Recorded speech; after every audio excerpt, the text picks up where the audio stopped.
அட, கலக்கியை கண்டுபிடித்தவர் இவர்தானா? இவ்வளவு நாள் எங்க சார் இருந்தீங்க? தமிழில் கலக்கி என்றால் கலப்பது என்று பொருள். கலக்கி கோயம்புத்தூரில் இருந்து பிரபலமான தெருவோர உணவு.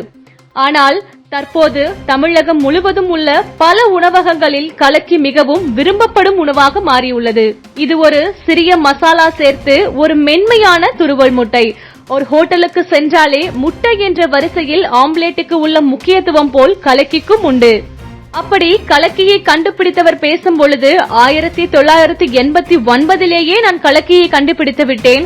அதற்கான ஆதாரமும் எல்லா குமுதனிலும் விகடனிலும் உள்ளது. அதையும் நான் வைத்துள்ளேன். மேலும் நான் கலக்கியை கண்டுபிடித்ததற்கான காரணமே அப்பொழுது வெங்காயத்தின் விலை கடுமையாக உயர்ந்தது. வெங்காயம் இல்லாமல் ஆம்லேட் செய்ய வேண்டும் என்பதற்காகவே இந்த கலக்கியை கண்டுபிடித்தேன். ஆனால் அதன் உண்மையான பெயரை கொலகொலதான் என்று அவர் கூறினார். ஒரு கிண்ணத்தில் முட்டையை உடைத்து ஊற்றி அதில் உப்பு, மிளகுத்தூள், மிளகாய்த்தூள் சேர்த்து நன்றாக அடித்து எடுத்துக் கொள்ள வேண்டும். தவாவில் எண்ணெய் ஊற்றி அடித்த முட்டை கலவையை ஊற்ற வேண்டும்.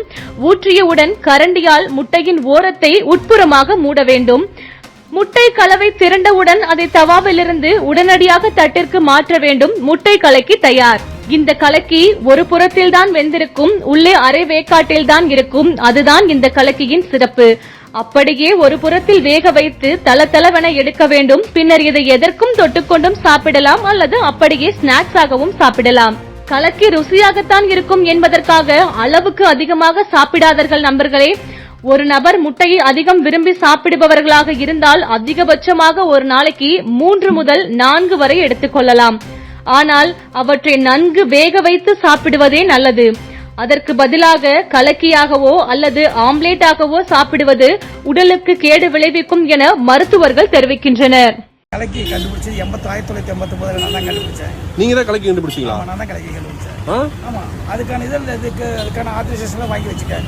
குங்குமம், குமுத புக்கில் எல்லாம் வாங்கி வச்சிருக்கேன். எல்லாமே வாங்கி வச்சிருக்கேன். ஆமா, ஃபர்ஸ்ட் நான் அது அப்போ வெங்காயம் ரேட் ஜாஸ்தி. 1 கிலோ 80 ரூபா. அப்போ அந்த வெங்காயம் போட முடியாது. அந்த கலக்கின்னு கண்டுபிடிச்சு அதை நாங்கள் குலகலன்னு வச்சிருந்தோம். அப்புறம் கலக்கியா அதெல்லாம் ஊர் பூரா அந்த கலக்கி ஒவ்வொரு ஏரியாவுக்கு ஒவ்வொரு மாதிரி பேரு. ஆனா அது பேரு குலகலை தான். ஆக்சுவலா அதை கண்டுபிடிச்சது நான். கலக்கி கண்டுபிடிச்சது 1989 நான் தான் கண்டுபிடிச்சேன். நீங்க தான் கலக்கி கண்டுபிடிச்சீங்களா? நான் தான் கலக்கி கண்டுபிடிச்சேன். ஆமா, அதுக்கான அதுக்கான ஆத்தரைசேஷன் எல்லாம் வாங்கி வச்சிருக்கேன். குங்குமம், குமுத புக்கில் எல்லாம் வாங்கி வச்சிருக்கேன். எல்லாமே வாங்கி வச்சிருக்கேன். ஆமா, ஃபர்ஸ்ட் நான் அது அப்போ வெங்காயம் ரேட் ஜாஸ்தி. 1 கிலோ 80 ரூபா. அப்போ அந்த வெங்காயம் போட முடியாது. அந்த கலக்கின்னு கண்டுபிடிச்சு அதை நாங்கள் குலகலன்னு வச்சிருந்தோம். அப்புறம் கலக்கியா அதெல்லாம் ஊர் பூரா அந்த கலக்கி ஒவ்வொரு ஏரியாவுக்கு ஒவ்வொரு மாதிரி பேரு. ஆனா அது பேரு குலகலை தான். ஆக்சுவலா அதை கண்டுபிடிச்சது நான். இது போன்ற முக்கிய நிகழ்வுகள், அரசியல் தகவல்களை ஆழமாக மாறுபட்ட கோணத்திலும் அறிந்து கொள்ள மறக்காமல் பாரத் மெயில் 24 பக்கத்தை பின்பற்றிக் கொள்ளுங்கள். உங்கள் ஒவ்வொரு ஆதரவும் இது போன்ற பல நிகழ்வுகளின் பின்னணியை அறிய உதவும்.